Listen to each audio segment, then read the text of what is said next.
भावाय भावाय सर्वभावान्तरच्छे मंगलमय मंगलकरण वीतराग विज्ञान नमो ते जेथी तया रहंता करि मंगल करु छु महा ग्रंथ करण शुभ काज जेथी मळे समाज सर्व पामे निज पद राज।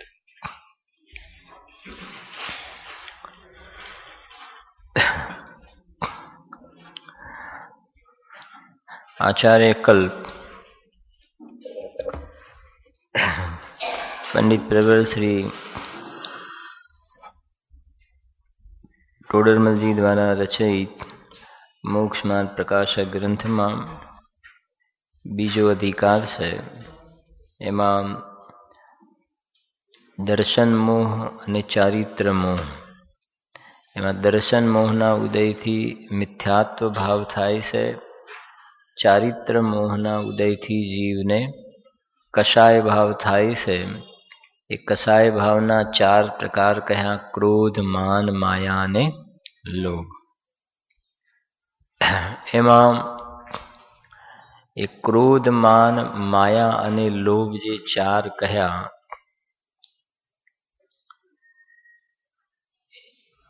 एना पण दरेकना चार चार प्रकार कह्या। क्रोधना चार, मानना चार, मायाना चार, लोभना चार। के केवी रीते के अनंतानुबंधी अप्रत्याख्यान प्रत्याख्यान अने संज्वलन। तो 4 चौक 16 थी गया। मैंने अनंतानुबंधी नो क्रोध, अप्रत्याख्यान नो क्रोध, प्रत्याख्यान नो क्रोध अने संज्वलन नो क्रोध। 52 ની વાત થઈ હતી આપણે કાલે? થઈ હતી ને? થઈ હતી। अच्छा 4 કસાય ને 9 નો કસાય। તો 9 ને 4 13 અને એની અંદર પણ તમે અનંતાનુબંધી વગેરે લગાવી દો તો 13 चौक 52। બરાબર। મુખ્ય રૂપથી આપણે આની ચર્ચા કરી રહ્યા છીએ કે અનંતાનુબંધી કસાય કોને કહેવાય કે જેના ઉદયમાં જીવને સમ્યક્ત્વને સ્વરૂપાચરણ ચારિત્ર ન જોવામાં આવે। अप्रत्याख्यान किंचित पण त्याग न जोवामां आवे एवं जे आवरण छे अप्रत्याख्यान आवरण के जेनाथी देश चारित्र न जोवामां आवे। अने प्रत्याख्यान आवरण नो उदय छे तो सकल चारित्र न जोवामां आवे। यथाख्यात चारित्र सकल चारित्र न जोवामां आवे। अने संज्वलन नो उदय छे तो यथाख्यात चारित्र जोवामां न आवे। तो ये जे 4 कषाय जे छे अनंतानुबंधी वगैरे ए जीवना सम्यक्त्व आदि भावोने घातवामां निमित्त छे। एनी वात आपणे जे जोई हती ने छेल्ले 42 पाना पर नीचेनो पेरेग्राफ छे ने के हवे अनादि संसार अवस्थामां मळी गयुं ने। अनादि संसार अवस्थामां ए चारे कषायोनो निरंतर उदय होय छे। अनादि संसारनी वात करी ने एटले दरेक जीव निगोदमांथी ज निकळ्यो छे। दरेक जीव जेटला पण सिद्ध थया ने ए पण एमनो पास्ट तो फिक्स ज होय छे के दरेक जीव नित्य निगोदमांथी निकळे छे। एटले एनो अर्थ ए थयो के ए अनादि संसारनी वात करीए ख्याल ने तो ए वखते एने आ चारे 4 प्रकारनी कसाय होय ने होय। केम के अनादि संसार कह्यो ने अनादि संसार तो ए कहे छे के निगोदमां होय तो मिथ्या दृष्टि छे असंगनी छे એટલે प्रश्न નથી। तो ए कहे छे के अनंतानुबंधी अप्रत्याख्यान प्रत्याख्यान અને સંજ્વલન ચારે કષાયો એને જોવામાં આવે છે। બરાબર છે। એટલે લખ્યું અહીંયા ગાડી કે અનાદિ સંસાર અવસ્થામાં એ ચારે કષાયોનો નિરંતર ઉદય હોય છે। અહીંયા ક્રોધ માન માયા લોભ નહીં લેવાની કેમ કે નિગોદની અંદર પણ જીવને ક્રોધના પરિણામ વખતે માન માયા લોભના ન હોય, માનના વખતે બીજા ન હોય, તો એની અંદર તો એ અલગ અલગ એક સમયમાં એક જોવામાં આવશે। પણ સમજજો થોડીક વાત ધ્યાનથી જરાક બહુ સમજવા। તમને પ્રશ્ન થયો હોય તો સારી વાત છે, ન થયો હોય તો આ પ્રશ્ન થવો જોઈએ. શાંતિથી સમજજો કે અજ્ઞાની જીવને, મિથ્યા દ્રષ્ટિ જીવને અનંતાનુબંધીનો ઉદય છે, અપ્રત્યાખ્યાનનો છે, પ્રત્યાખ્યાનનો છે, સંજ્વલન બધાનો ઉદય છે ને. કેમ કે અહીંયા જીવને અવ્રત છે, દેશ ચારિત્ર નથી, સકલ ચારિત્ર નથી, યથાખ્યાત ચારિત્ર નથી, તો એ બધાનો ઉદય છે. હવે અહીંયા આ બધી જે અવ્રતના પરિણામ, દેશ ચારિત્રના પરિણામ ન થવા, એ બધું ચારિત્ર ગુણની વિકારી પર્યાય છે. સમજજો જરા ધ્યાનથી, થોડી સૂક્ષ્મ વાત છે. કેમ કે ચારિત્ર મોહના ઉદયથી શું થાય છે? કષાય. એ તો બોલે ને, ચારિત્ર મોહના ઉદયથી કષાય. એનો મતલબ એ થયો કે અનંતાનુબંધી કસાય, અપ્રત્યાખ્યાન કસાય, પ્રત્યાખ્યાન કસાય, સંજ્વલન કસાય. એમાં ઉદય કયો છે? ચારિત્ર મોહનો ઉદય. બરાબર? શાંતિથી સમજજો જરાક વાત આ થોડીક. અત્યારે આ જીવની અનંતાનુબંધી કસાય છે, અપ્રત્યાખ્યાન કસાય છે, પ્રત્યાખ્યાન છે, સંજ્વલન કસાય છે ને. તો ઉદય શેનો છે? ચારિત્ર મોહનો ઉદય છે. તો ચારિત્ર મોહનો ઉદય હોય તો અહીંયા જીવની જે પર્યાય હોય, ચારિત્ર ગુણની વિકારી પર્યાય હોય કે બીજા કોઈ ગુણની? ચારિત્ર ગુણની વિકારી પર્યાય હોય. બરાબર છે? તો ચારિત્ર ગુણની 4 પર્યાય હોય કે એક હોય? ચારિત્ર ગુણની એક સમયમાં પર્યાય, તો કે દરેક ગુણની એક સમયમાં પર્યાય કેટલી હોય? એક. તો આ એક જ પર્યાય, એક પર્યાય જે વર્તમાનની છે અજ્ઞાનીની, એની અંદર અનંતાનુબંધી અપ્રત્યાખ્યાન, પ્રત્યાખ્યાન, સંજ્વલન ઘટિત થાય છે. સમજ પડે છે? કેમ કે અનંતાનુબંધીનો ઉદય છે ને, તો અહીંયા સમ્યક તો નથી, આ સ્વરૂપાચરણ નથી.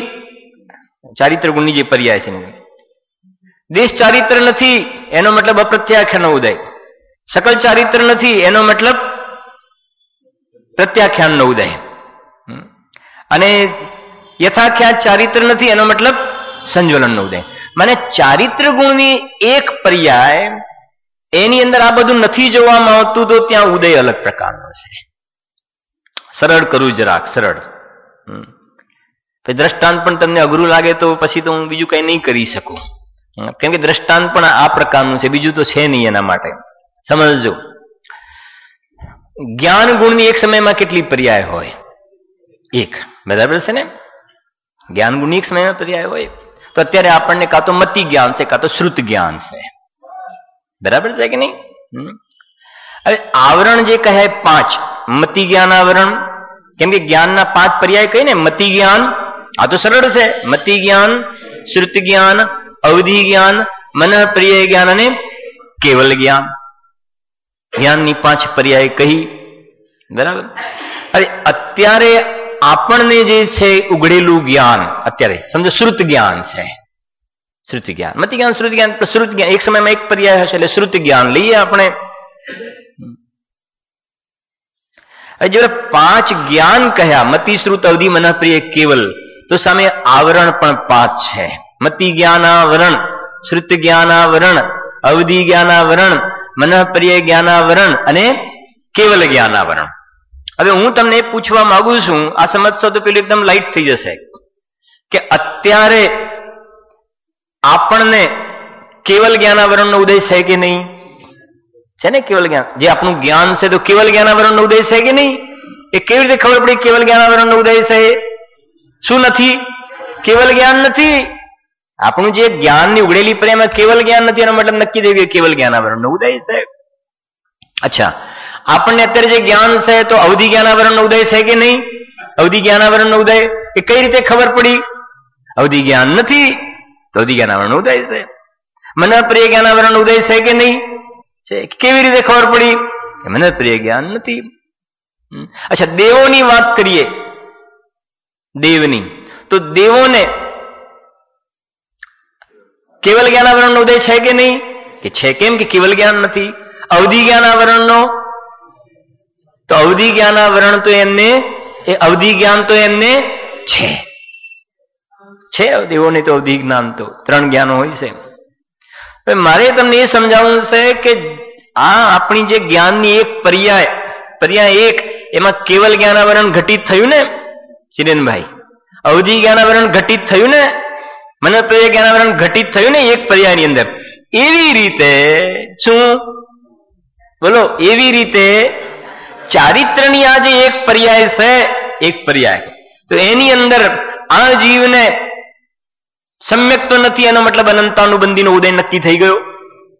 દેશ ચારિત્ર નથી, એનો મતલબ અપ્રત્યાખ્યાનો ઉદય નક્કી થઈ ગયો.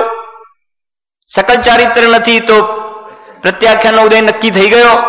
યથાખ્યાત નથી તો સંજોલનનો ઉદય નક્કી થઈ ગયો કે ના થઈ ગયો ભાઈ? થઈ ગયો ને. કેમ કે જો તમે અલગ અલગ કોઈ ચારિત્રની ચાર અલગ પર્યાય તો છે નહીં કે ચલો ભાઈ આ સંજ્વલનના ઉદયની એક અલગ ચારિત્રની પર્યાય, પેલાની એક અલગ. એક જ પર્યાયની અંદર આ નથી જોવામાં આવતું, જીવને વર્તમાનમાં નથી જોવામાં આવતું, એનો મતલબ એનો ઉદય એને એ વર્તે છે. સમજવા જેવું છે જરાક થોડું કામ, અને ન ખ્યાલ આવે તો પછી પ્રશ્ન પૂછજો. કંઈક કેતા હતા ભાઈ આપણને, પછી બહુ આપણે બહુ માથું નથી મારતા, બહુ થોડું જેટલું સમજાય એટલું ખરું. હા, લોજિક થી આ બહુ સમજવા જેવી છે ને વાત.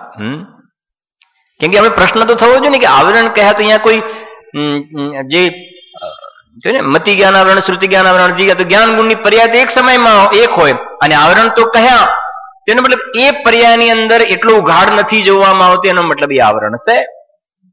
એવી રીતે અહીંયા ન સમ્યક્ત્વ, ન દેશ ચારિત્ર, ન સકલ ચારિત્ર, ન યથાખ્યાત ચારિત્ર, એનો મતલબ આ અનંતાનુબંધી વગેરે ચારેનો ઉદય છે. જીવ ક્યારેક ક્યારેક તો આવું આવી જશે થોડુંક. ક્યારેક દાળ ભાત પણ હોય, ક્યારેક સ્વીટ પણ હોય, બરાબર છે ને, બધું જરૂરી છે ને. જીવ અહીંયા નીચે લખે છે ને, જો હવે અનાદિ સંસાર અવસ્થામાં એ ચારે કષાયોનો નિરંતર ઉદય હોય છે. આવી ગયો ને. એનો મતલબ જે નિગોદિયા જીવને અનાદિ સંસારની વાત કરીએ તો ત્યાં આગળ જીવને આ અનંતાનુબંધીનો પણ છે, પ્રત્યાખ્યાનો છે, પ્રત્યાખ્યાનો સંજ્વલનનો ઉદય પણ છે. સમજો, એ ચારેનો ઉદય હોય એક સમયમાં. રાજુભાઈ સમજો, એ ચારેનો ઉદય એક સમયમાં હોય, પણ અહીંયા જીવની પર્યાયમાં ક્રોધ, માન, માયા, લોભ છે ને, એ એક સમયમાં એક હોય. એ એક હોય, ગમે તે એકમાંથી ચારમાંથી એક હશે, પણ પેલા તો ચારેયનો ઉદય છે. હવે અહીંયા જીવને જે ક્રોધ, માનના જે કોઈ પણ એક સમયમાં એ પર્યાય થઈ રહી છે, એ પર્યાયની ક્વોલિટી એવા પ્રકારની છે કે એમાં જીવને આ ચારેયમાંથી કઈ જોવામાં આવતું નથી. ચારેયનો ઉદય છે ને, એટલે ન દેશ ચારિત્ર કઈ જોવામાં આવતું નથી. જો હા, અનંતાનુબંધી, હા હા હા, નહીં એવી રીતે નથી ને. કેમ કે પેલાનો રોલ અલગ છે ને, એને સાથે નહીં લઈ શકો તમે એને, નહીં તો પછી અનંતાનુબંધી ગઈ, સમજો, એને તમે અંદરમાં લઈ લો તો અનંતાનુબંધી ગઈ તો પેલું બધું પણ ગયું એમ માનવું પડશે. ખ્યાલ આવી ગયો ને, કે એની સાથે લઈ લો તો અનંતાનુબંધી ગયું તો પેલું પણ ગયું. તો એ પેલાનો રોલ અલગ છે, પેલાનો રોલ અલગ છે, પેલા એનું બીજું તમને લોજિક સમજાવો. કે બીજી વાત એવી છે કે લેશિયાની વાત સવારે કરી હતી ને, લેશિયાની વાત, અને સમ્યક જ્ઞાન ચંદ્રિકામાં એમાં ટોડરમલજી સાહેબે જે ટીકા લખીને એની અંદર વાત પણ લખી છે. મેં દ્રષ્ટાંત આપ્યું ને પેલું ઝાડને, તો શરૂઆત તો ત્યાંથી કરી છે કે એક વ્યક્તિઓ છે કે ઝાડને મૂળમાંથી ઉખાડે છે, ત્યાંથી લીધું છે પહેલી કશાય. મેં તો આમ કહ્યું પેલું નીચે આમ થડને કટઅપ, પણ પેલા કેવું મૂળમાંથી ઉખાડે, એ કૃષ્ણ લેશિયા. પછી થડને આ કાપે એ કૃષ્ણ. પછી નીલ શીખવાડ્યું કે નહીં સવારે, ભૂલી ગયા, સવારની વાત સવારે. એવું નહીં હોવું જોઈએ. કૃષ્ણ પછી નીલ કાપો, એ કેવી લેસ્યા કહી હતી? અશુભ. અને પીત પદ્મને શુક્લ એ શુભ લેસ્યા કહી હતી. તો એક તો અંદરમાંથી ઉખાડે આખું, બીજો થડને કટઅપ કરે, ત્રીજો છે એક મોટું ડાળું, ચોથો છે એક નાનું ડાળું, પાંચમો છે કેરી તોડે, છઠ્ઠો છે નીચે પડેલી કેરી લે. બીજું કયું દ્રષ્ટાંત આપ્યું હતું? સાડીનું આપ્યું હતું ને, હા ખ્યાલ લેશિયાનું પ્રકરણ. હા તો એ જરા સમજો ભાઈ કે એમાં શું છે. હવે જરા સમજો, કૃષ્ણ લેશિયા એક નિકૃષ્ટમાં નિકૃષ્ટ લેશિયા. હવે મિથ્યા દ્રષ્ટિ જીવને પણ કૃષ્ણ લેશિયા હોય અને સમ્ય દ્રષ્ટિ જીવને પણ કૃષ્ણ લેશિયા હોય, સંદેશન થયા પછી. પણ સમજો જરા, મિથ્યા દ્રષ્ટિ જીવની જે કૃષ્ણ લેશિયા છે ને એમાં અનંતાનુબંધીનો ક્રોધ આવ્યો, અને સમ્ય દ્રષ્ટિ જીવને જે ક્રોધ આવ્યો, બેને ક્રોધ છે. લેશિયા પણ કેવી? કૃષ્ણ. બરાબર સમજો, ક્રોધ બંનેને આવ્યો કે આને ઉડાડી મૂકો. સમજો, મિથ્યા દ્રષ્ટિ કહે છે આ પડોશીના રાજ્યને ઉડાડી મૂકો, સમ્ય દ્રષ્ટિ પણ કહે છે કે એને ઉડાડી મૂકો. બરાબર છે. બંનેની લેશિયા કેવી? કૃષ્ણ. કૃષ્ણ લેશિયા છે બંનેને.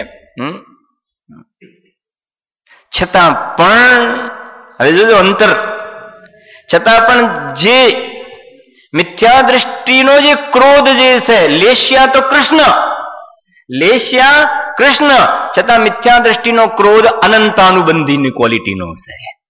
અને સમ્યક દ્રષ્ટિનો જે ક્રોધ જે છે એ અનંતાનુબંધી વાળો નથી, અપ્રત્યાખ્યાન છે. અને અંતર જરા સમજાવું.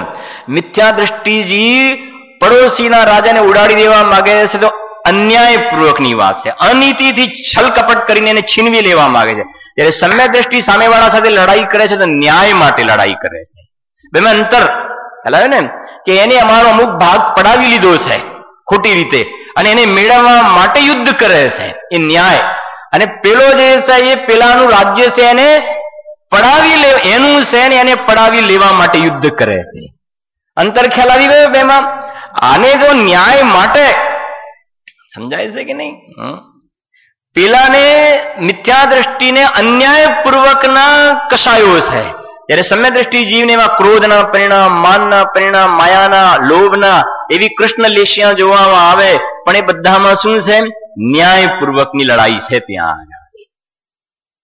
એટલે એ ક્રોધની ગર્ભિત એટલા માટે નહીં થાય. હવે ખ્યાલ ને કે અનંતાનુબંધીનો ક્રોધ વાળો અલગ છે, અને અપ્રત્યાખ્યાનને પણ ક્રોધ આવ્યો ને, પણ એ ક્રોધ અલગ છે. લેશિયા ભલે કૃષ્ણ હોય છતાં પણ એની તારતમ્યતાની અંદર ફરક પડી જાય છે. જો એની અંદર શું છે કે વાત નીકળી છે તો જરા સમજતા જાઓ હવે થોડી. અને અંદર એ તો છે બધી વાત કે જે લેશિયાઓ કઈ ને બોર્ડ ઉપર, પેલા તમને સમજો ને 3 પ્રવચનથી બોર્ડ લાગે છે પણ લખાતું નથી, રહી જાય છે, નહીં તો એ રહી જશે ને પછી એના તમારે વધારે થોડું ક્લિયર પણ થઈ જશે. અને કેમ કે ચાર્ટ તમારા ખ્યાલમાં આવી જશે ને, આજ આપી તો પણ ચાલશે, વાંધો નહીં. હા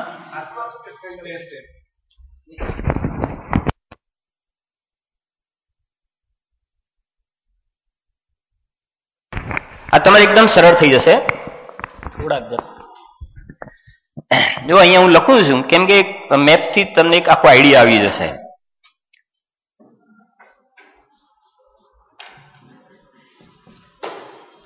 કશાય એના હું 4 ભેદ લખી દઉં છું. પહેલા તો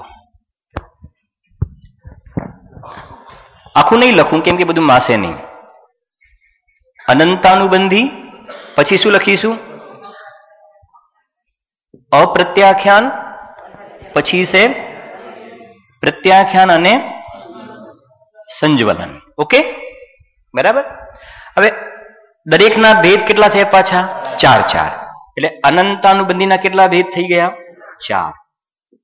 ક્રોધ, માન, માયા અને લોભ.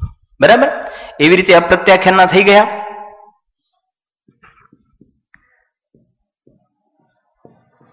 પ્રત્યાખ્યાનના થઈ ગયા અને સંજ્વલનના 4 ભેદ થઈ ગયા. બરાબર. એટલે એનો મતલબ અનંતાનુબંધીનો ક્રોધ, આ અપ્રત્યાખ્યાનનો ક્રોધ, પ્રત્યાખ્યાનનો ક્રોધ ને સંજ્વલન. ખાલી ક્રોધનું સમજાવ્યું હતું ને. અનંતાનુબંધીનો ક્રોધ એટલે પથ્થરની અંદર 2 ભાગ પડી જાય પછી ફરીથી મળવું કેટલું એ ખ્યાલ આવે છે ને, તો એ અનંતાનુબંધીનો ક્રોધ. અપ્રત્યાખ્યાનનો ક્રોધ એટલે આ જે જમીન હોય પૃથ્વી, એની અંદર 2 પાર્ટ પડી જાય. પેલો પથ્થર હતો, પૃથ્વીમાં 2 પાર્ટ પડી જાય અને મળવું એના કરતા ઓછી રેન્જમાં જાય છે. પ્રત્યાખ્યાનની અંદર ધૂળ હોય, ખાલી માટી, નદીની રેતી છે ને, આમ તો આમ રેખા કરો અને એ મળવું. અને સંજ્વલનમાં શું કહ્યું હતું? પાણી, એમાં રેખા. તો આ ભેદ પડી ગયો. તો મેં જે વાત કરી ને, સમ્યક દ્રષ્ટિનો જે ક્રોધ કયો અનંતાનુબંધીનો નથી, આ મિથ્યા દ્રષ્ટિનો અનંતાનુબંધ, સમ્યક દ્રષ્ટિનો અપ્રત્યાખ્યાનની ક્વોલિટી વાળો છે. પાંચમા ગુણસ્થાન વાળાને પ્રત્યાખ્યાન, મુનિરાજનો ક્રોધ છે એ સંજ્વલનની ક્વોલિટી વાળો ક્રોધ છે. કોઈ સંઘની અંદર કોઈ અનુશાસનમાં મુનિરાજ ન ચાલે, કેમ કે 700 મુનિરાજ, 12,000 મુનિરાજ, તો ક્યાંક મુનિરાજને એવું નિર્ણય લેવા પડે તો એની અંદર જશે. હવે વાત છે લેશિયાની. હવે આ ખાસ સમજવાનું છે. તો જો બરાબર સમજવું, એક તો લેશ્યા એટલે સમજવું કે કશાયથી અનુરંજિત યોગના પરિણામે એને લેશ્યા કહેવાય. બરાબર સમજજો. બંધ કેટલા પ્રકારના કહે છે? 4. પ્રકૃતિબંધ, પ્રદેશબંધ, સ્થિતિબંધ, અનુભાગ બંધ. 4 કહે ને. એમાં યોગ વડે પ્રકૃતિ પ્રદેશ બંધ થાય છે. આ બહુ પ્રસિદ્ધ રૂટીન વાત છે. આત્માના જે પ્રદેશોનું જે કંપન થાય એનાથી પ્રકૃતિ અને પ્રદેશનો બંધ થાય યોગ વડે. પછી હું તમને પૂછું છું, તમને જવાબ આવડી જશે. યોગ વડે પ્રકૃતિ ને પ્રદેશનો બંધ થાય. જ્ઞાનાવરણ, દર્શનાવરણ, મુનિ પ્રકૃતિ કહેવાય અને એના પરમાણુ એ પ્રદેશ કહેવાય. તો પ્રકૃતિ પ્રદેશનો બંધ. હવે એ જે પ્રકૃતિ બંધાય એની સ્થિતિ બંધાય 5 વર્ષ, 10 વર્ષ, 5 સાગર, પછી એનો અનુભાગ એટલે ફળ. તો જે પ્રદેશોનું કંપન થયું અને સાથે કષાય, તો કષાય વડે સ્થિતિ અને અનુભાગનો બંધ થાય. તો 2 વસ્તુ થઈ ગઈ ને, યોગ વડે પ્રકૃતિ અને પ્રદેશ, અને કષાય વડે સ્થિતિ અને અનુભાગ. બરાબર? કષાય વડે સ્થિતિ અને અનુભાગનો બંધ. યોગ વડે પ્રકૃતિ પ્રદેશ, કષાય વડે સ્થિતિ અને અનુભાગનો બંધ થાય. તો કોઈ પણ કર્મ બંધાવી, સમજો વેદનીય કર્મ, 7 વેદનીય, તો પ્રકૃતિ થઈ ગઈ એ વેદનીય, એના પરમાણુ જે આવે પ્રદેશ, એની સ્થિતિ બંધાઈ 100 વર્ષ એ સ્થિતિ, અને અનુભાગ કેવું ફળ મળે અનુભાગ. તો યોગ વડે આ અને કષાય વડે આ.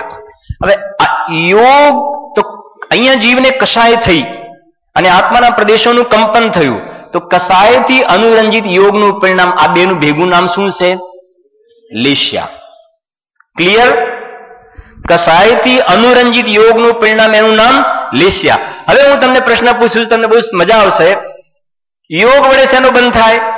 પ્રકૃતિ પ્રદેશનો. કષાય વડે શેનો? લેશ્યા વડે? લેશ્યા વડે બધાનો.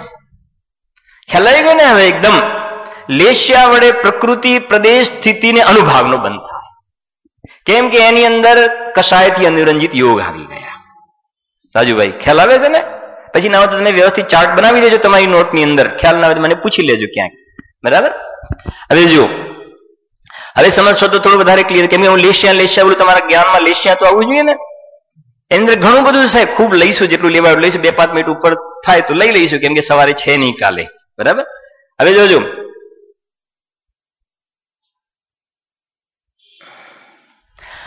આ જે ક્રોધ, માન, માયા, લોભ કહ્યા ને, આ તો થઈ કષાય. એમાં અનંતાનુબંધીનો ક્રોધમાન. હવે આ જે ક્રોધ જે છે એ 6 પ્રકારનો સામાન્ય રીતે. અનંતાનુ ક્રોધ કેટલા પ્રકારનો? 6.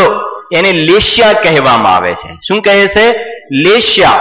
તો લેશ્યાના નામ જોઈએ આપણે, કૃષ્ણ, નીલ અને કાપોત. તો અહીંયા હું લખું છું અશુભ શોર્ટમાં, એટલે ખ્યાલ આવી જાય કે કૃષ્ણ, નીલ, કાપોત આવી ગઈ. અને એ કઈ લખું છું? શુભ. એટલે અહીં કઈ આવી ગઈ? પીત, પદ્મ અને શુક્લ.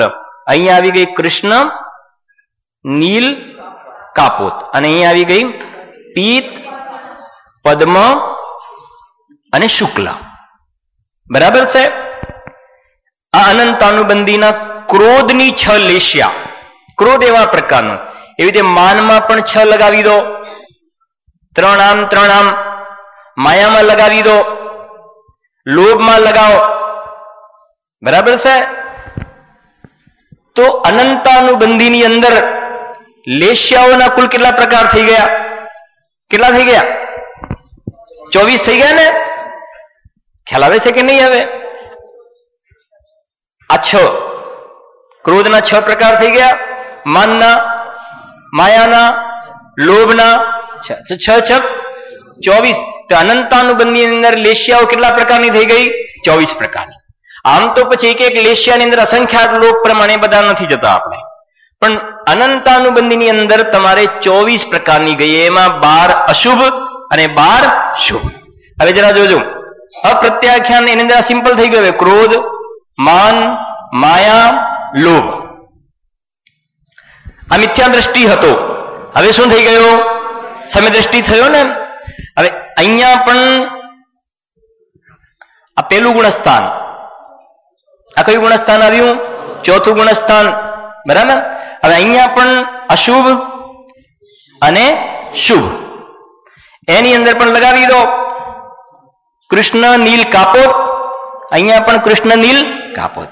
સોરી, પીત પદ્મને, ક્યાં ભૂલ પડી મારી? ક્રોધ, માન, હા અહીંયા શુભમાં આવી જશે ને. આ બાજુ આ ક્રોધ એની અંદર શુભમાં આ થઈ ગયું અશુભ, અને આ થઈ ગયું શુભ ની અંદર પીત પદ્મને શુક્લ. તો આ પણ કેટલી થઈ ગઈ? 24 થઈ ગઈ. આ 24 થઈ ગઈ. આ પણ કેટલી થઈ ગઈ? 24 લેશિયા થઈ ગઈ. આ ચોથા ગુણસ્થાન વાળાને પણ અનંતાનુબંધીનો ક્રોધ, અને મેં સમજાવ્યું બે ડિફરન્સ સમજાવ્યો. આ અન્યાયપૂર્વક, અને અહીંયા જે છે લડાઈ વગેરે છે એના માટે છે ન્યાય, અને ક્રોધ છે એ પ્રકારે. બરાબર. હવે જુઓ આગળ પ્રત્યાખ. હવે ચોથું ગુણસ્થાન હતું ને પ્રત્યાખ્યાનમાં. હવે એ જીવ આગળ વધ્યો મોક્ષ માર્ગમાં. તો પ્રત્યાખ્યાન હતું ને. હવે પ્રત્યાખ્યાનાવરણ જે છે, તો અહીંયા આગળ કયું ગુણસ્થાન આવી ગયું? 5મું ગુણસ્થાન. બરાબર. પ્રત્યાખ્યાનનો ઉદય છે. અનંતાનુબંધીને અપ્રત્યાખ્યાન 2 ગયા. તો અહીંયા આગળ પણ શું લઈ લઈશું? ક્રોધ, માન, માયા અને લોભ.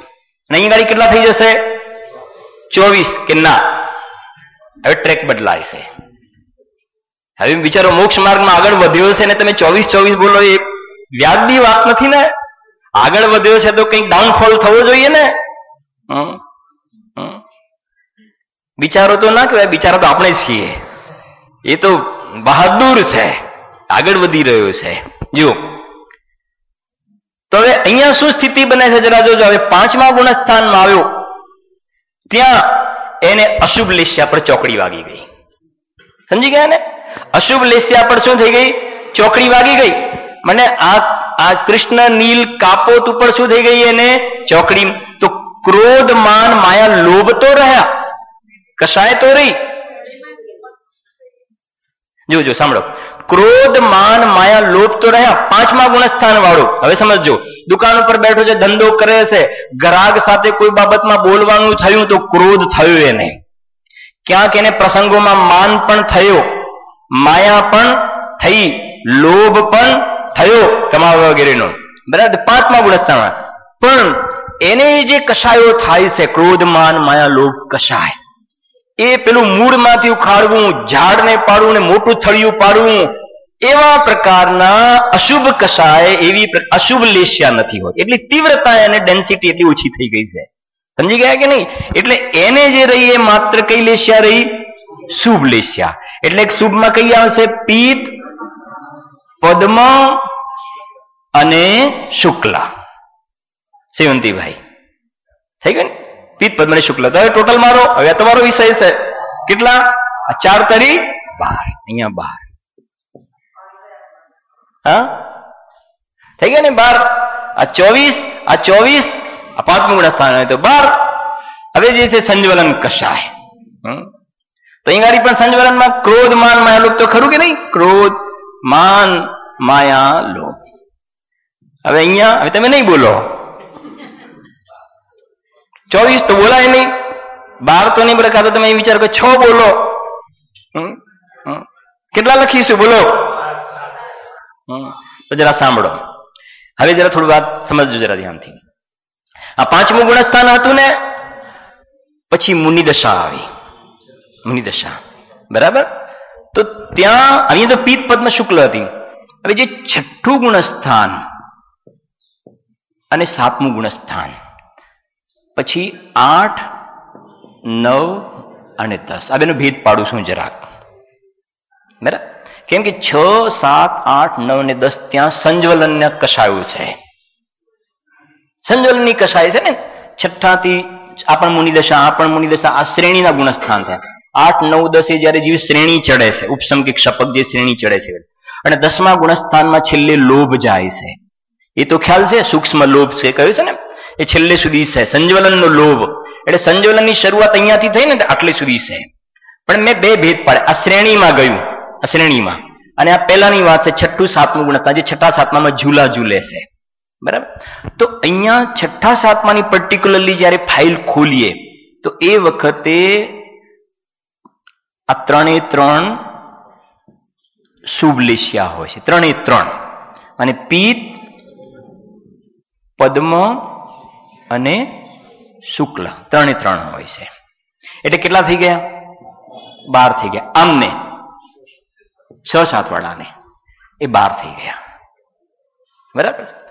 હવે 8, 9 ને 10 તમે જેમ જેમ આગળ વધશો ને તમને બહુ ખૂબ આનંદ આવશે, કેમ કે આખો દિવસ મેં આજે આ જ કર્યું છે, મગજમાં બિલકુલ સ્ટોર કરીને આવ્યો છું અને મને કહેવાનો ભાવ પણ ઘણો છે. જુઓ 8, 9 અને 10 તો એ શ્રેણીમાં જીવ આગળ વધ્યો. પણ હજુ સંજ્વલન તો કસાય તો છે. તો ત્યાં જે લેશિયા જે છે 8, 9, 10માં શ્રેણીમાં લેશિયા, એ જે કે ને પિત્ત, પદ્મ અને શુક્લમાંથી પિત્ત પર વાગી ગઈ ચોકડી, અને ત્યાં છે માત્ર પદ્મ અને શુક્લ. ખ્યાલ આવે ને? એ પિત્ત અને પદ્મ પર પણ ચોકડી વાગી ગઈ. શુક્લ લેશિયા છે, શુક્લ લેશિયા. શ્રેણી જયારે જીવ માંડે છે ને, હવે ખ્યાલ આવે ને, શ્રેણીમાં જીવ આગળ વધ્યો તો એ વખતે એને કઈ લેશિયા છે? શુક્લ લેશ. અહીંયા સુધી પિત્ત પદ્મ હતી, છઠ્ઠા સુધી પિત્ત પદ્મ. 5મા વાળામાં કોઈ ને પિત્ત, પદ્મ ને શુક્લ, પછી 6ઠા 7મામાં પિત્ત અને પદ્મ, 6ઠા 7મામાં પિત્ત, પદ્મ ને શુક્લ, પિત્ત, પદ્મ ને શુક્લ, પછી છે માત્ર શુક્લ લેશિયા છે, શુક્લ લેશિયા. હવે સમજો 8, 9, 10. હવે પછી જે છે આવશે ગુણસ્થાન 11મું, 12મું અને 13મું ગુણસ્થાન. હવે સમજો જરા ધ્યાનથી. આટલે સુધી તો સંજ્વલનનો લોભ હતો, સંજ્વલનની કશાય આટલે સુધી હતી. પછી તો લોભ ખતમ થઈ ગયો. હા, શું? 8માં 8, 9, 10માં તો કે ને ધીમે ધીમે ક્રમશઃ છેલ્લે સુધી 10મા સુધી લોભ છે. 10મા સુધી 9મા ગુણસ્થાન સુધી વેદનો ઉદય છે. 8માં ભયનો ઉદય છે. ખ્યાલ આવે છે? તો એ પ્રમાણે સંજ્વલનના પરિણામ તો ત્યાં છે, ભલે કોઈ પણ કશાય હોય. પણ હા તો ના લોભ કશાય પણ છે ને 10મા સુધી, તો લોભ કશાય પણ છે. લોભ કશાય છે ને 10મા સુધી. બરાબર. શું કેવું છે તમારું? ખ્યાલ આવ્યો? હા, તો એ ક્રોધમાન માયાલોભને છોડો, લોભ છે ને ત્યાં આગળ. બરાબર છે ને? તો 10મા ગુણસ્થાન સુધી લોભ છે, તો ત્યાં મને કશાય છે ને તો શુક્લ લેશિયા કહી ત્યાં આગળ. હવે 11, 12 અને 13મા ગુણસ્થાનની વાત કરીએ તો કશાય તો ગઈ. અહીંયા મેં જે તમને સમજાય ને કશાય અને યોગ, બરાબર, એમાંથી કશાય પર શું વાગી ગઈ? ચોકડી. 11, 12, 13માં યથાખ્યાત ચારિત્ર થઈ ગયું. યથાખ્યાત ચારિત્ર. બરાબર. તો ત્યાં આગળ માત્ર શું છે? યોગ. 11, 12 અને 13માં યોગ છે. એટલે બરાબર સમજો કે 11, 12 અને 13મું ગુણસ્થાન, 11, 12 જે છે એ ઉપસમ શ્રેણી માંડે તો 11મું, ક્ષપક શ્રેણી માંડે તો 12મું, આ નહીં આવે. અને 13મું ગુણસ્થાન જે છે એ અરહંત દશા, જે ઉપર ભગવાન બિરાજે છે. બરાબર છે?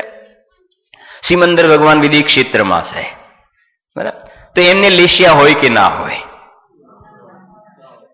પછી તમને શુક્લ ધ્યાનની પણ વાત કરું છું. શુક્લ લેશિયા અને શુક્લ ધ્યાન બે વસ્તુ અલગ અલગ છે. સમજો. તો હવે વાત એવી છે કે સમજો 11, 12 અને 13મા ગુણસ્થાનમાં કશાય તો નથી, અને લેશિયા તો કશાય પ્લસ યોગ હોય તો લેશિયા ઘટિત થાય.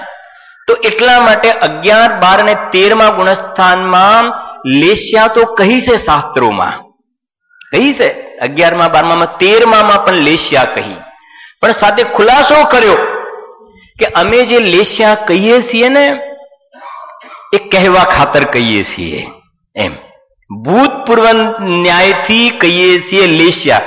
કેમ? કારણ સમજજો કેમ કહીએ છીએ લેસ્યા. કારણ કે જ્યારે લેસ્યા હતી ને ત્યારે કસાયની સાથે યોગોનું કંપન હતું, યોગોનું કંપન હતું કે ભલે હવે કસાય ગઈ પણ હજુ યોગોનું કંપન તો છે ને, યોગોનું કંપન છે, તો યોગનું કંપન છે એટલા માટે અમે એ અપેક્ષાએ પણ ત્યાં લેસ્યા કહીએ છીએ. યોગનું કંપન છે એટલા માટે ત્યાં ઉપચારથી એક લેસ્યા કહી છે. કેમ? કેમ કે પહેલા જ્યારે લેસ્યા હતી એ વખતે યોગોનું કંપન હતું ને, તો હવે કહે છે કે ભલે કસાય નીકળી ગઈ પણ યોગોનું કંપન છે એટલા માટે અમે એક નૈગમ ભૂતપૂર્વથી એને પણ ત્યાં લેસ્યા શાસ્ત્રમાં કહી છે. બરાબર? હવે વાત આવી, કયું ગુણસ્થાન બાકી રહ્યું? કયું ગુણસ્થાન? પૂરા થઈ ગયા 14મું. જોજો હવે આ 13 સુધી થયું. 14મા ગુણસ્થાનમાં રિયલ લેસ્યા છે કે ઉપચારથી લેસ્યા છે? તો જરા સમજો. 14મા ગુણસ્થાનની અંદર કસાયનો પ્રશ્ન તો નીકળી ગયો છે. પહેલા 14મા ગુણસ્થાનનું નામ શું છે? અયોગી. અયોગી. 13માનું નામ હતું સયોગી, યોગનું કંપન હતું. 14મું ગુણસ્થાન આવ્યું તો યોગનો નિરોધ થઈ ગયો, યોગોનું કંપન શું થઈ ગયું? બંધ. તો 13મામાં તો પેલું યોગોનું કંપન હતું એટલે લેસ્યા કહેતા હતા. 14મામાં તો યોગોનું કંપન પણ ગયું, કસાય પણ ગઈ, યોગનું કંપન પણ ગયું, એટલે 14મા ગુણસ્થાનની અંદર અયોગી દશામાં કોઈ પણ પ્રકારની લેસ્યા ઘટિત થતી નથી. એ પ્રમાણે સિદ્ધ ભગવાનને પણ કોઈ પણ પ્રકારની લેસ્યા ઘટિત થતી. ક્લિયર આટલે સુધી? બરાબર છે કે નહીં? હવે જરા સમજો સાથે બીજી વાત કે જે નારકી હોય ને, 7મી નરકનો નારકી, 7મી નરકમાં જવા વાળો જીવને નિયમથી કૃષ્ણ લેસ્યા ઉત્કૃષ્ટ પ્રકારની હોય અને નિયમથી એ જીવ 7મી નરકમાં જાય અને 7મી નરકની અંદર જીવન પર્યંત 33 સાગર સુધી એને કૃષ્ણ લેસ્યા જ હોય છે. 33 સાગર સુધી કૃષ્ણ લેસ્યા માને એકદમ કહ્યું ને મૂળમાંથી ઉખાડવા વાળા પરિણામ. જ્યાં સુધી રહે ત્યાં, મતલબ 33 વર્ષનું આયુષ્ય છે કૃષ્ણ લેસ્યા હોય. લેસ્યાના બીજા 2 પ્રકાર સાથે કહું. એક દ્રવ્ય લેસ્યા છે, દ્રવ્ય, અને બીજી છે ભાવ. એટલે અંદરમાં જે ભાવ થાય એ ભાવ લેસ્યા, અને જે શરીરનો રંગ હોય ને, શરીરનો રંગ એ દ્રવ્ય લેસ્યા કહેવાય. તો શરીરનો રંગ એકદમ કાળો હોય તો એ છે કૃષ્ણ, કૃષ્ણ કાળો. તો નરકની અંદર, પહેલા નરકથી બધી નરકોની અંદર દ્રવ્ય લેસ્યા જે છે એ તો નિયમથી કૃષ્ણ જ હોય. દ્રવ્ય લેસ્યા એટલે બધાનો શરીરનો રંગ તો કેવો હોય? ખ્યાલ આવે છે કે નહીં? ભાવથી વાત કરીએ, એક બહુ ઇમ્પોર્ટન્ટ ટોપિક છે જરાક. ભાવથી વાત કરીએ ને તો 7મી નરક વાળાને નિયમથી કઈ લેસ્યા હોય?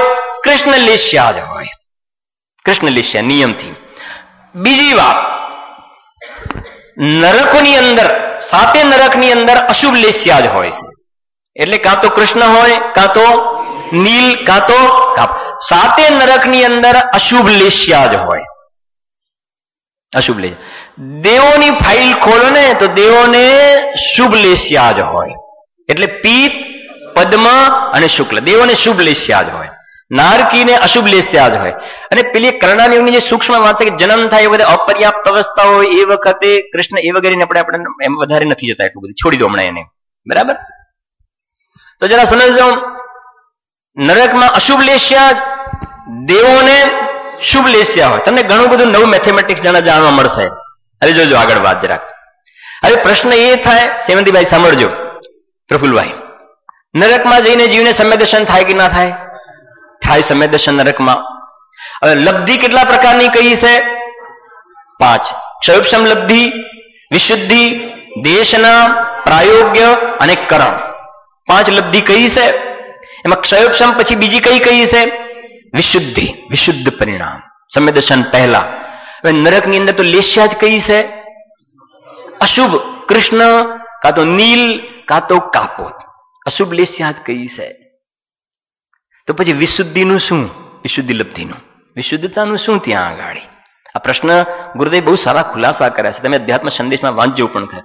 અને ગુરુદેવ બધું ગોળીને પી ગયા હતા. એને સ્વામીજીને કરણાની યોગનું પણ ઘણું જ્ઞાન હતું. તમે વાંચો ત્યારે ખ્યાલ આવે, પણ એ જરૂર પૂરતું ઉપયોગમાં લેતા હતા. અને આપણે પંચ પરાવર્તન વખતે ઘણા બધા કોટેશન બતાવેલા પણ છે. બરાબર. હવે સમજો કે એના માટે એક થોડું સમજજો તમે કે કષાયો જે છે એ કષાયના સ્થાનને 2 પ્રકારમાં વિભાજન કરવામાં આવે છે. કષાયના સ્થાનોને 2 પ્રકારમાં. એક છે સંક્લેશ સ્થાન અને બીજું છે વિશુદ્ધ સ્થાન. સંક્લેશ સ્થાન અને વિશુદ્ધ સ્થાન. હવે સંક્લેશ સ્થાન જે છે ને એ બહુ ભાગ તો સંક્લેશ સ્થાનોનો છે અને એક ભાગ જે છે એ વિશુદ્ધ સ્થાન છે. ઓવરઓલ કષાયોનો વિચાર કરવામાં આવે ને તો બહુ ભાગ તો શેનો છે? સંક્લેશ સ્થાનો. નહીં હોય તો સંસારમાં જીવોની સંખ્યા વધારે કેવી રીતે રહી શકશે? સંક્લેશ સ્થાનો ઘણા છે, વિશુદ્ધ સ્થાનો લિમિટેડ છે. બરાબર. હવે કેમ કે આમ તો સબ્જેક્ટ ઘણો ડેપ્થ વાળો છે, પણ વધારે નહીં જઈએ. હવે આ જે સંક્લેશ જે છે તો નરકની અંદર કૃષ્ણ નીલ કાપોત લેશ્યા કહી. કૃષ્ણ નીલ કાપોત એનો મતલબ ત્યાં બધા સંક્લેશ સ્થાન છે. કયા? સંક્લેશ સ્થાન. અને પીત પદ્મ અને શુક્લ જે છે ને એ બધા કયા સ્થાનમાં છે? વિશુદ્ધ સ્થાન. પેલા સંક્લેશ સ્થાન અને પેલા છે વિશુદ્ધિના સ્થાન. બરાબર. હવે સમ્યક્તની પ્રાપ્તિમાં જે આપણે કહીએ છીએ પછી કેવી રીતે થાય? તો જે સંક્લેશ પરિણામ છે એ સંક્લેશની અંદર હાનિ થવી. તમે સમજશો તો બહુ ઘણું ક્લિયર. કેમ કે આપણો પ્રશ્ન પેલા થવો જોઈએ કે નરકમાં તો લેશ્યા તો અશુભ હોય અને સમ્યક તો પ્રાપ્ત પેલા વિશુદ્ધિ હોવી જોઈએ. તો અહીંયા કહેવાય છે કે સંક્લેશ જે છે ને ત્યાં તો બધા સંક્લેશ સ્થાનો છે, કેમ કે લેશ્યા તો અશુભ છે. તો એ જે સંક્લેશ જે સ્થાન હતા એની અંદર માઇનસ થવું, સંક્લેશમાં હાનિ થવી, દેવું ઘટવું એ પણ પ્લસ પોઈન્ટ છે ને. દેવું ઘટવું એ પ્લસ પોઈન્ટ છે. તો દેવું પણ શું થયું? ઘટ્યું. એ પ્લસ પોઈન્ટ છે કે ભાઈ ચલો 5 લાખ આપવાના હતા તો લાખ ચૂકવાઈ ગયા. તો સંક્લેશમાં હાનિ થઈને એ વિશુદ્ધિ છે. એટલે સમ્યક્ત્વ થાય છે જીવને, સમ્યક્ત્વ થાય છે. હવે જરા સમજજો, વિશુદ્ધિમાં રૂલ અલગ છે. વિશુદ્ધિમાં હવે જેને વિશુદ્ધિ સ્થાનમાં ઉભો છે એને સમ્યક્ત્વ થાય એવું નહીં. વિશુદ્ધિ હોય જે છે ને એમાં વૃદ્ધિ થાય. વિશુદ્ધિ સમજો, વિશુદ્ધિ થોડી ઘટી તો સમ્યક્તને વિશુદ્ધિમાં ઉભો છે તો એ નહીં થાય. વિશુદ્ધ સ્થાન છે તો સમ્યક્ત્વ પ્રાપ્તિ માટે વિશુદ્ધિ શું થવી જોઈએ? વધવી જોઈએ. હવે દ્રષ્ટાંત બહુ સરળ છે. એમ પેલું દેવું ઘટ્યું તો પણ આનંદની વાત છે. એમ કોઈને પ્રોફિટ થયો પણ એ કહે છે પ્રોફિટમાં થોડુંક લોસ ગયો, પ્રોફિટમાં એ થયું ને તો પણ એ કહે છે કે ભાઈ જરા જો ફરી ચેક કરો, ક્યાંક પ્રોબ્લેમ લાગે છે, ક્યાંક પ્રોબ્લેમ લાગે. પણ પ્રોફિટમાં જ છે ને, પણ એ પેલી વિશુદ્ધિમાં હાનિ તો એ નહીં કહેવાય. સમ્યક્ત્વ પ્રાપ્ત માટે વિશુદ્ધિની અંદર શું થવી જોઈએ? વૃદ્ધિ. અને સંક્લેશમાં શું થવી જોઈએ? હાનિ. બરાબર છે? ક્લિયર થાય છે ને મેટર તમને થોડુંક?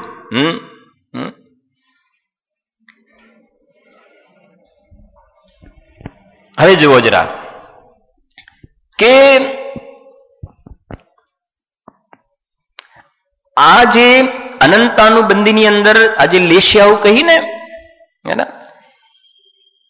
તો એમાં આ જે શુક્લ લેશ્યા કહી, આ જે શુક્લ લેશ્યા અને છેલ્લે સંજ્વલનની અંદર પણ શુક્લ લેસ્યા મેં કહી, બાકી બધે પણ આવે છે, બધામાં નથી જતું. આ શુક્લ લેસ્યા કહી અને આ શુક્લ લેસ્યા. તો આ જીવને શુક્લ લેસ્યા કેટલી વાર કરી? અનંતવાર શુક્લ લેસ્યા કરીને 9મી ગ્રેવે કે ગયો શુક્લ લેસ્યા. તો એ જે શુક્લ લેસ્યા વાળી વાતો આવે છે ને, એ શુક્લ લેસ્યા આ અનંતાનુબંધી સહિતની શુક્લ લેસ્યા. સમજી ગયા ને? માને જે ક્રોધ માન માયાલોભ હતા ને, એ કહે છે એ તો પાતળા પડ્યા, પણ મેન પેલો અનંતાનુબંધી રાજા બેઠેલો હતો ને, એનો અભાવ ના કર્યો અને માત્ર શુક્લ લેસ્યા થઈ, તો એનાથી કોઈ ફાયદો નહીં થાય. કોઈ ફાયદો નહીં થાય. હવે એક આગળનું સ્ટેપ સમજાવું છું, જરા જોજો. આ અનંતાનુબંધી વાળાને લેસ્યા કઈ છે? શુક્લ. હવે આ અનંતાનુબંધી ગઈ એવો સમ્યક દ્રષ્ટિ જીવને શુક્લની કૃષ્ણ લેસ્યા હોય. કઈ બેનું કમ્પેરિઝન સમજજો. આની કઈ લેસ્યા છે? કૃષ્ણ. છતાં પણ આ મોક્ષ માર્ગી છે, આ મોક્ષ માર્ગી છે. અને આની લેસ્યા કઈ છે? શુક્લ. તો પણ સંસાર માર્ગી છે. કે કેમ? અહીંયા ફરક પડી જાય છે. સમજાય છે કે નહીં? કેમ કે એટલા માટે મેં તમને કહ્યું ને પહેલા કે એ લડાઈ લડે છે ને, તો ક્રોધના પરિણામ છે, ક્રોધના પરિણામ. પણ અનંતાનુબંધી નથી. એટલે ભલે ને કૃષ્ણ લેસ્યા હોય, લેસ્યા ભલે કૃષ્ણ હોય, પણ અનંતાનુબંધી નથી ને, એટલે વાંધો નથી. અને આને લેસ્યા શુક્લ છે પણ અનંતાનુબંધી જીવતી છે, તો કે છે નહીં ચાલે, નહીં ચાલે. હવે વાત છે આ શુક્લ લેસ્યા, આ શુક્લ લેસ્યા સંજ્વલન વાળી શુક્લ લેસ્યા જે મુનિરાજને હોય છે, શુક્લ લેસ્યા. એ શુક્લ લેસ્યા કે ને સર્વાસિદ્ધિ વગેરેમાં સમ્યક દ્રષ્ટિ જીવ જાય ને, સર્વાસિદ્ધિ નવગ્રેવેકની ઉપર 99 સર્વાસિદ્ધિ, એ આ શુક્લ લેસ્યા વાળા જાય છે ત્યાં આગળ.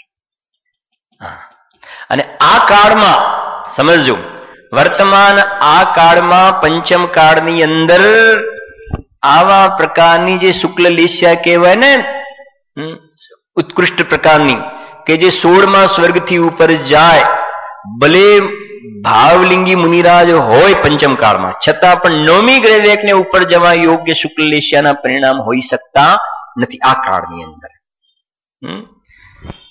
અને જેમ કહ્યું ને અહીંયા કે નીચે બોટમમાં 7મી નરકની અંદર નિયમથી કૃષ્ણ લેસ્યા, એમ ઉપર ટોપમાં સર્વાસિદ્ધિ દેવોની વાત કરીએ ને, તો એમને કઈ લેસ્યા હોય છે? શુક્લ લેસ્યા જ હોય, લેસ્યા શુક્લ જ હોય. હવે થોડી વાત સાથે છેડું છું ધ્યાનની વાત, શુક્લ ધ્યાન. બરાબર? તો જોજો, શુક્લ લેસ્યા કોને હોય? સમ્યક દ્રષ્ટિને કે મિથ્યા દ્રષ્ટિને કે બંનેને હોઈ શકે શુક્લ લેસ્યા. શુક્લ લેસ્યા તો સમ્યક દ્રષ્ટિને પણ હોઈ શકે, મિથ્યા દ્રષ્ટિને પણ હોઈ શકે. શુક્લ ધ્યાન, શુક્લ ધ્યાન કોને હોય? બંનેને. કે શુક્લ ધ્યાન મુનિરાજને જ હોય.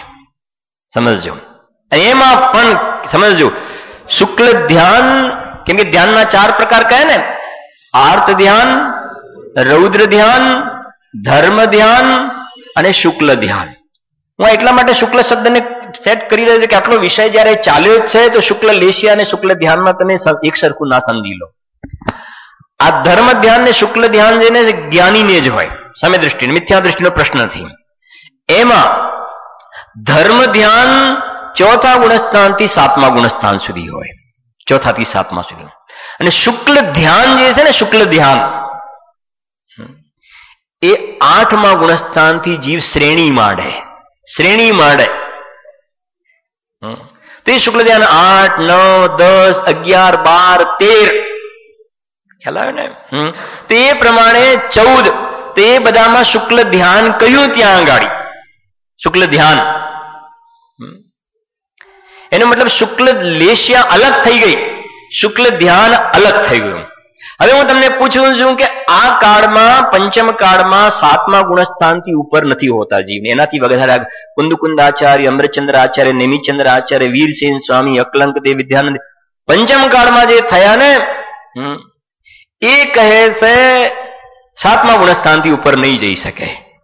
હવે હું તમને પ્રશ્ન પૂછ્યું કે શુક્લ ધ્યાન હોય કે ના હોય આ કાળમાં કોઈને, કે શુક્લ ધ્યાન ના હોય, સમજાય? શુક્લ ધ્યાન નહીં હોય એટલે એ 9મી 16 સ્વર્ગથી ઉપર જવા યોગ્ય જે શુભ ભાવ આ કાળમાં હોતા નથી.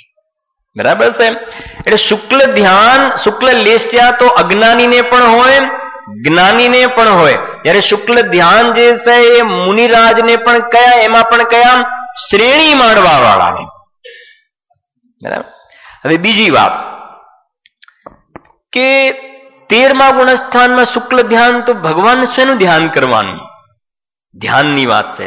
જેમ પેલી શુક્લ લેસ્યા ઉપચારથી કહ્યું એવી રીતે 13મા ગુણસ્થાનમાં જે શુક્લ ધ્યાન કહ્યું છે ને એ પણ ફોર્માલિટી ખાતર ઉપચારથી કહ્યું છે. બાકી ખરેખર ત્યાં આગળ આમ સ્વરૂપનું ધ્યાન જેમ પુરુષાર્થ કરવું પડે છે એવું ત્યાં હોતું નથી. પણ જેમ પેલું ધ્યાનના ફળમાં પેલા નિર્જરા થતી હતી એવી રીતે ત્યાં નિર્જરા થઈ રહી છે, એટલા માટે ત્યાં પણ ઉપચારથી ધ્યાન કહેવામાં આવે છે. બરાબર. હવે છેલ્લો વિષય લઈ લઉં છું જરાક, અને થોડુંક પ્રયોજનભૂત જેવું થોડું લાગે છે જરાક. આ કાઢી નાખું, વાંધો નથી ને? જો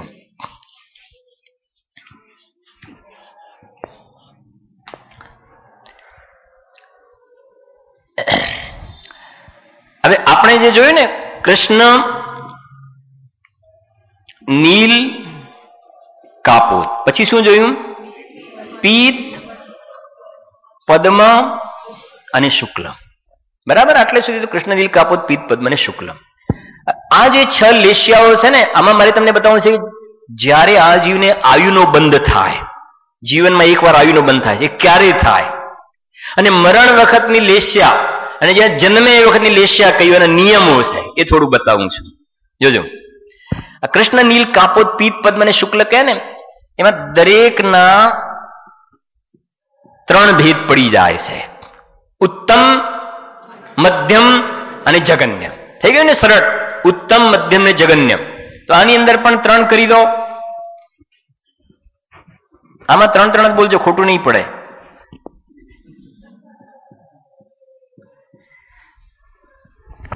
આ લેસ્યાઓ કેટલી થઈ ગઈ? 6. દરેક લેસ્યાના અંશ કેટલા? 3. ઉત્તમ, મધ્યમ ને જગન્ય.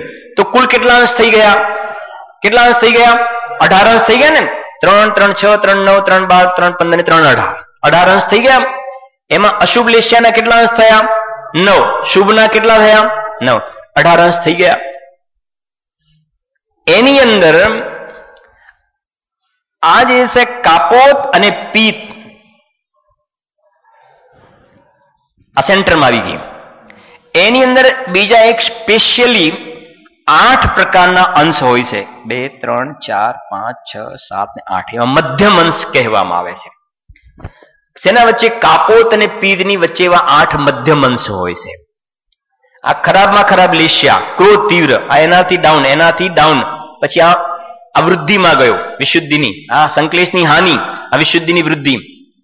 તો જયારે સેન્ટરમાં જીવ હોય એ વખતે પેલા આયુના એક વાર બંધાય તો બધાને ખબર છે ને, 81 વર્ષનું આપણું આયુષ્ય હોય તો પેલું 54મા વર્ષે ત્રિભાગ 27 દુ 54, 27 તારી 81. તો પહેલી વખતે આયુનો બંધ જીવને થાય એ 54મા વર્ષે.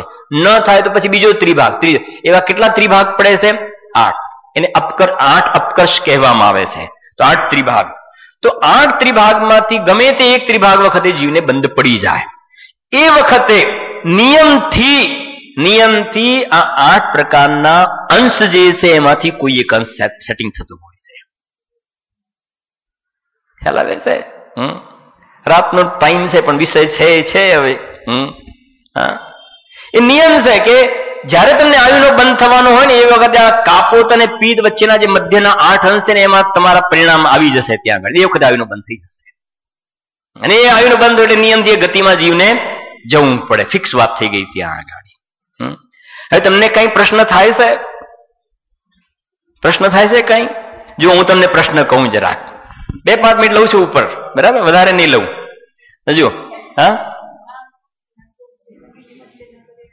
જો જો સમજો. હવે મેં તમને એક વાત કરી કે જે આ 7મી નરકવાળો જીવ છે એને કઈ લેશિયા હોય છે? કૃષ્ણ લેશિયા. ફિક્સ કૃષ્ણ લેશિયા હોય છે. અને જે ઉપર સર્વા સિદ્ધિઓ વાળા હોય છે એમને નિયમથી કઈ લેશિયા હોય છે? શુક્લ લેશિયા હોય છે. ફિક્સ 33 આગળ સુધી શુક્લ લેશિયા. હવે એ તો આમાં આવતા જ નથી વચ્ચે. સમજ પડે મારો પ્રશ્ન? એ તો આ કાપોત અને પિત્તમાં વચ્ચે આવતા જ નથી. એમને તો જીવન પર્યંત આ જ લેશિયા છે. તો પછી આયુનો બંધ પડે તો એમને તો અહીંયા છે. આયુના બંધ માટેનો નિયમ તો શાસ્ત્રમાં કયો? 8 મધ્યના અંશ કયા? તો એવું છે કે જ્યારે એને આયુનો બંધ થવાનો હોય ને એટલો ટાઈમ માટે અહીંયા આવી જાય છે. ખબર પડે છે કે નહીં? જ્યારે એને આયુનો બંધ થવાનો અપકર્ષનો કાલ આવે માત્ર એટલા ટાઈમ માટે આ કાપોત અને પિત્તના જે 8 મધ્યના અંશ કહ્યા ને એની અંદર એટલો ટાઈમ માટે આવી જાય અને એનો આયુનો બંધ થઈ જાય. પાછો આ જગ્યાએ પહોંચી જાય, કાં તો આ જગ્યાએ પહોંચી જાય. એવું છે. આ બધું કોણ કરતું હશે? આ બધું કોણ કરતું હશે? હા, બધી ઓટોમેટિક સ્વયં સંચાલિત. આ બધું વાંચીને મારે તે બતાવવું છે જૈન શાસન કેટલું ઊંચું શાસન છે. બાકી કોઈ જગતમાં કોઈ જુઠ્ઠું ગપ્પા મારવા માંગે ને તોય આવા ગપ્પા નહીં મારી શકે. કેમ કે આવું ગપ્પા મારવા માટે બુદ્ધિ લાવી તો પડશે ને. અને ક્યાંય ને ક્યાંય ક્રોસ થઈ જશે. જયારે આમાં કોઈ જગ્યાએ ક્રોસ થતો નથી. એ બતાવે છે કે તારો કયા શાસનમાં જન્મ થયો છે. થઈ ગયું આટલું ક્લિયર? તો એ જગ્યા આવી જાય. અને પછી શું થશે હવે જરા સમજજો. આ જગ્યાએ ચાલ્યો ગયો અથવા આ જગ્યાએ જ્યાં હોય તે ચાલે જાય. હવે જ્યારે એનો મરણ થવાનો કાળ આવે, દેહ છૂટવાનો ટાઈમ, તો જ્યારે છેલ્લે લાસ્ટ મોમેન્ટ પર એની જેવી લેશિયા હોય, ચાહે કૃષ્ણ હોય, નીલ હોય, કાપોત, પિત્ત, પદ્મ, શુક્લ, જે લેશિયામાં મરણ થાય અને પછી જ્યાં બર્થ થાય એનો, જ્યાં એનો બોર્ન થાય તો એ જ લેશિયામાં એનો જન્મ થાય. ફિક્સ હોય છે.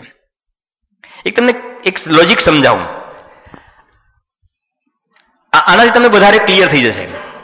7મી નરકમાં વાળો નિયમથી કઈ લેશિયા છે? ત્યાં કૃષ્ણ લેશિયા. તો એ જ્યારે જેનો દેહ છૂટ્યો ને એ વખતે છેલ્લા સમયની કઈ લેશિયા હશે?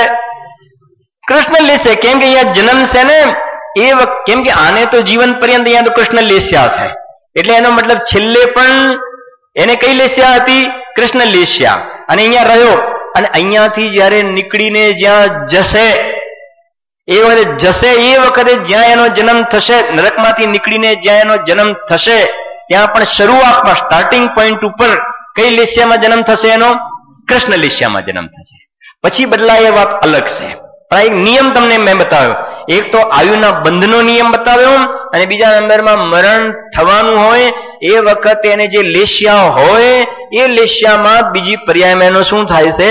જન્મ થાય છે. એવી રીતે આપણું આ થોડુંક 3 વ્યાખ્યાનમાં જેટલું હતું એના વિષયની આપણે ચર્ચા કરી છે. બાકી તમે વધારે સ્વાધ્યાય કરજો, કેમ કે આ બહુ અનોખો માર્ગ છે. અને શાસ્ત્રમાં મેં જેમ કહ્યું ને 5મા ગુણસ્થાનવાળાની વાત કરી, મેં તમને થોડી વાત કરું. સમજો, દેવોને આ જ હોય છે પિત્ત, પદ્મ અને શુક્લ લેશિયા. દેવોને સમ્ય દ્રષ્ટિ હોય કે મિથ્યા દ્રષ્ટિ, પિત્ત, પદ્મ, શુક્લ લેશિયા. તમને ઘણી નવાઈ લાગશે અમુક વાતોની. દેવોને આ જ લેશિયા હોય, આ ના હોય. બરાબર? હવે 5મા ગુણસ્થાન વાળાને કઈ લેશિયા હોય છે? ભણ્યા ને આપણે 5મા ગુણસ્થાન વાળાને કઈ? અશુભ કે શુભ? શુભ જ, એટલે પિત્ત, પદ્મ ને શુક્લ. તો 5મા વાળાને પણ પિત્ત, પદ્મ ને શુક્લ. તો 5મા વાળો તો નિયમથી સમ્ય દ્રષ્ટિ છે, કેમ કે ગુણસ્થાન 5મું છે. અને આ દેવ તો સમ્ય દ્રષ્ટિ પણ હોય ને મિથ્યા દ્રષ્ટિ પણ હોય. તો આમની પિત્ત લેશિયા, 5મા ગુણસ્થાન પિત્ત લેશિયા, અને મિથ્યા દ્રષ્ટિ જે દેવો છે એની પિત્ત લેશિયા, એ બંનેમાં શું છે? ફરક છે. આ મિથ્યા દ્રષ્ટિ દેવ છે એની જે પિત્ત લેશિયા છે ને એની અનંતાનુબંધી વાળી પિત્ત લેશિયા છે. અહીંયા ફિટ થશે. અનંતાનુબંધી વાળી પિત્ત લેશિયા. પિત્ત તો ખરી પણ કઈ? અનંતાનુબંધી વાળી. ત્યારે 5મા ગુણસ્થાન વાળાની પિત્ત લેશિયા જે છે ને એ 5મ ગુણસ્થાનના કોટા વાળી પિત્ત લેશિયા છે.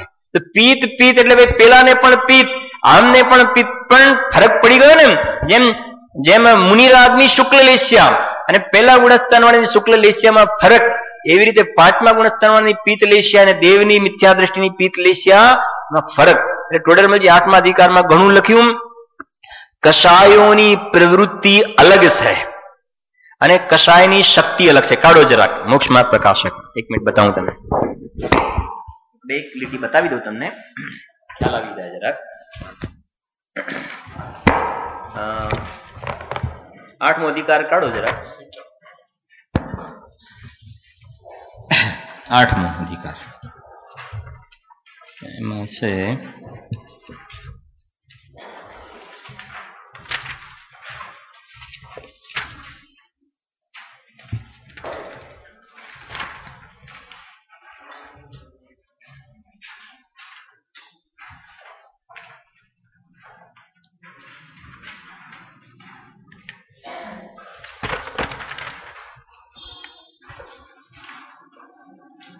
જો પાનું કાઢો 281 281.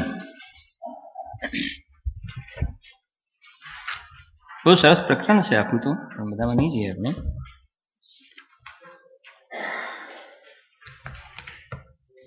એમાં મળી 281.